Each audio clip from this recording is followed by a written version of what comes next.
चला तर मंडळी, आज आपण बनवूया मिरचीपासून झणझणीत कैरीचा ठेचा। त्यासाठी मी मिरच्या मस्त कढईमध्ये फ्राय करून घेतल्या आहे। त्याचबरोबर लसूण पाकळ्या घेतल्या आहे, साधारणतः 35 ते 30 लसूण पाकळ्या आणि 40 ते 45 हिरव्या मिरच्या मी घेतलेल्या आहे। यामध्येच आता भाजून घेतलेले शेंगदाणे आणि कोथिंबीर मी घालून घेतले आहे। शेंगदाणे भाजून घेतल्यानंतर त्याचे साल काढून घेतले होते। त्यानंतर खोबरं मी यामध्ये घालून घेतलेलं आहे। ओलं खोबरं घातलं आहे आणि आता एक कैरी संपूर्ण तिची कोय काढून त्याचे बारीक असे काप करून घेतले होते, ते मी व्यवस्थित आता 2 मिनिटांसाठी परतून घेणार आहे। आणि आता लगेचच यामध्ये चवीनुसार मीठ घालून घ्यायचं आहे आणि आता हे संपूर्ण आता आपण छान प्रकारे कुटून घेणार आहोत। खलबत्त्यामध्ये कुटून घ्यायचं आहे आपल्याला। हे संपूर्ण भाजून घेतलेलं कैरीचा झणझणीत ठेचा आपण बनवत आहोत। तर यामध्ये संपूर्ण हे आता आपण खलबत्त्यात घालून याचं वाटण असं करून घेणार आहोत। आता ह्याचं छान असं हे कुटून वाटण करून घेतलंय।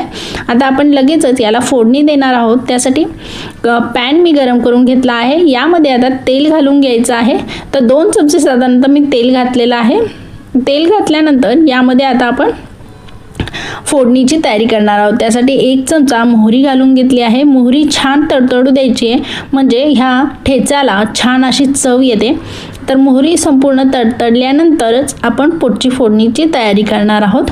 तर या पद्धतीने संपूर्ण मोहरी फुटली पाहिजे। नंतर 1 चमचा जिरे मी घालून घेतले आहे। जिरे घातल्यानंतर आता यामध्ये हिंग पावडर मी घालून घेतली आहे। हिंग पावडर आणि कढीपत्ता आपण घालून घेणार आहोत।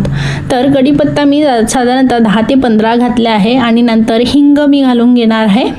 1 चिमूटभर हिंग घालून घ्यायचा आहे, ज्यामुळे चव ह्या ठेच्याला खूप छान येते। यानंतर कोथिंबीर बारीक चिरून घेतली होती, ती देखील मी यामध्ये घालून घेतली आहे। आणि आता आपण वाटून घेतलेलं ठेचून घेतलेलं जे काही वाटण होतं ते घालून घेणार आहोत आणि अगदी त्याचं मॉइश्चर कमी होईपर्यंत मंद आचेवरती आपल्याला हे परतून घ्यायचं आहे। तर या पद्धतीने ते घालून आणि आपण कंटिन्युअसली चमच्याने हलवून घ्यायचं, जेणेकरून ते करपणार नाही।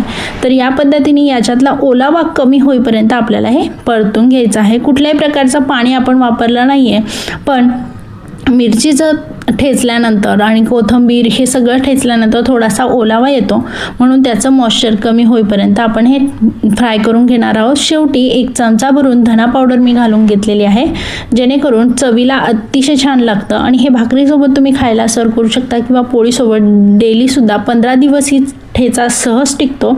अशाच रोज नवीन रेसिपी बघण्यासाठी चॅनलला तुम्ही नक्की सबस्क्राईब करून बेल आयकॉनला नक्की क्लिक करा, म्हणजे नवीन रेसिपीचे नोटिफिकेशन तुमच्यापर्यंत लगेच पोहोचेल। पुन्हा आपण भेटूया एक नवीन रेसिपी सोबत। तोपर्यंत तुम्ही स्वस्त खा आणि मस्त राहा। धन्यवाद।